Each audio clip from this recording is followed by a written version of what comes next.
Parallels are uncanny. These are all facts written in many different sources around the world and are available to anyone to discover. Connecting the dots is up to you, but make your own decisions instead of settling for conclusions that others have put in place before you.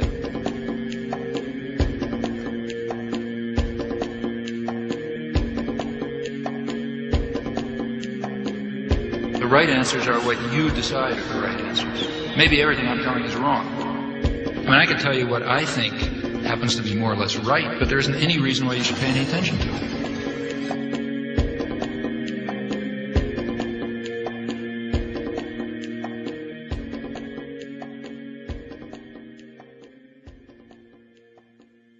Now you know why they're out to destroy you. Today there is so much confusion about what Christianity is, because everything I thought that was Christianity, I found out wasn't. If this continues, there will be an overthrow of all things. Yea, this change and overthrow is deliberately planned. There is nothing going on today in the United States of America by accident. Nothing. There is nothing going on in the Catholic Church today that's happening by accident. They were acting on an ancient hope that is meant to be fulfilled. If you understand esoteric writing, what you do is you try to confuse so the common people like you will not understand what's said. So you take an idea and you put it at the beginning and the end of the sentence, and then you intersperse all sorts of things in the middle to confuse common people like you. And it all goes back to these ancient times and tapping into the mystery religions. The occult is in total working control of America today, and that is why we're at war in the Middle East.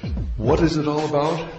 It is part of the continuing world revolution. It is part of the move to bring about World War III and ultimately then the one world order and the new world religion.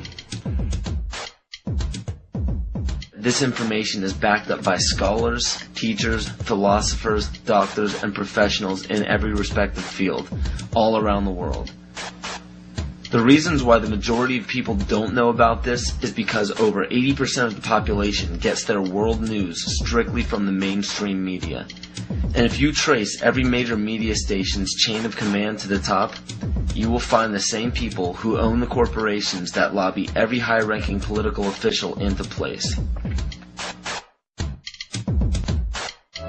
It's a media obsolete, a media obsolete.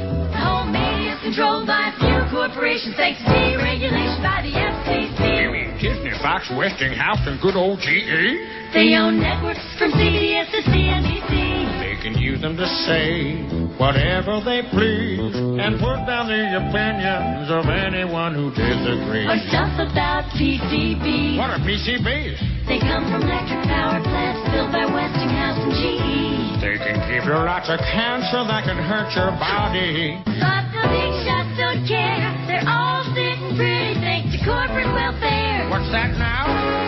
They get billions in subsidies from the government. It's supposed to create jobs, but that's not how it's spent. They use tax and soft money to support congressmen who will vote for weapons programs again and again and let them dump toxic waste where the young ones play. INTE made the bullets that shot JFK. You contribute to this chain every time you buy a product sponsored on this show. That's what NBC doesn't want you to know. So the next time, please stand by, please stand by. If these says technical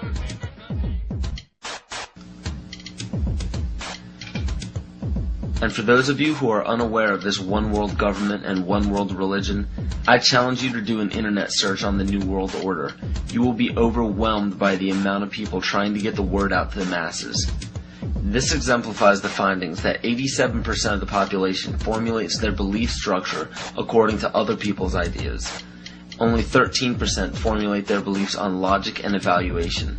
And sadly, the two greatest factors that lead to the ignorance of the public are as follows. You support the mission from here? How brave you are!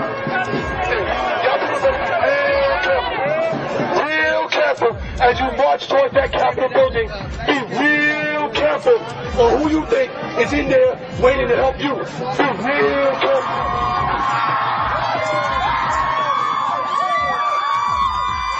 Groupthink. We're on our way to a one-world government.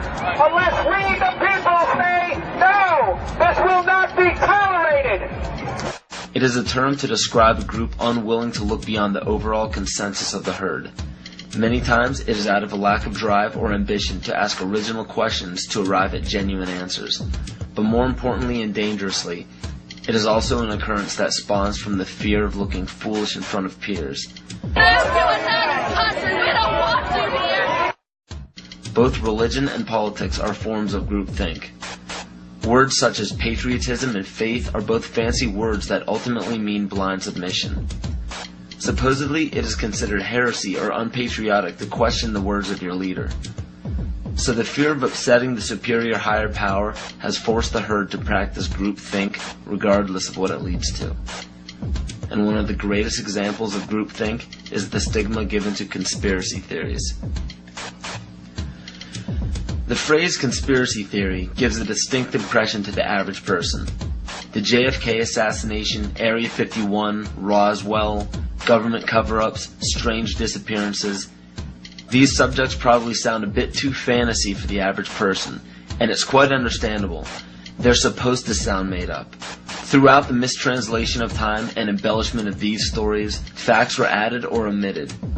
Some may be true and some may be false, but one thing is for sure. If a global secret needed to remain hidden yet began emerging among the public, the best cover-up is to embellish or alter the story until it sounds ludicrous. So what happens when the secret involves the government and the government has intimate ties to the mainstream media? And the mainstream media, as said before, has been proven to sway at least 80% of the public's opinion. The logic is undeniable. Media in every form is put in place to make people feel stupid for even keeping an open mind towards conspiracy theories. Movies, books, fairy tales, and folklore are all tools to make the average person feel insane for supporting or believing in a conspiracy. And why shouldn't they? Our leaders have no problems telling us not to investigate or believe in these theories.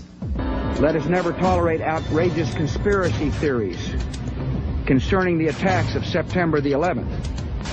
Malicious lies that attempt to shift the blame away from the terrorists themselves. The most basic of pagan practices is the control of human population to have a perfect balance between man and nature. The goal is to bring the population down to 500 million, which is over a 90% reduction in humanity.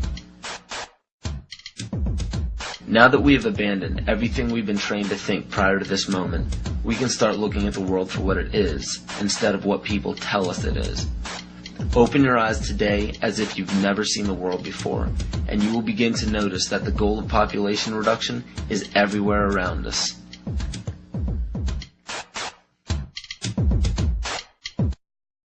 Let me assure you that absolutely nothing that I'm going to tell you is exaggerated, is interpolated, or is imagined.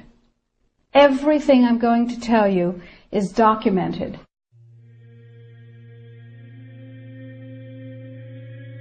He who controls food controls the world. Well, they said in 1962, we're going to work toward total global implementation of Codex Alimentarius on December 31st, 2009. They were sort of guidelines. Now, Codex Alimentarius Commission is administered by the World Health Organization, WHO, and the FAO, the Food and Agriculture Organization. They fund Codex and they run it at the request of the UN. So they're mommy and daddy to Codex Alimentarius. In 1994, Codex, with no notice here in this country whatsoever, declared nutrients, put on your intellectual seatbelts, declared nutrients to be toxins. They're poisons. Under Codex, every dairy cow on the planet must be treated with Monsanto's recombinant bovine growth hormone. Furthermore, under Codex, every animal used for food on the planet must be treated with subclinical antibiotics and must be treated with exogenous growth hormones. If you do the numbers,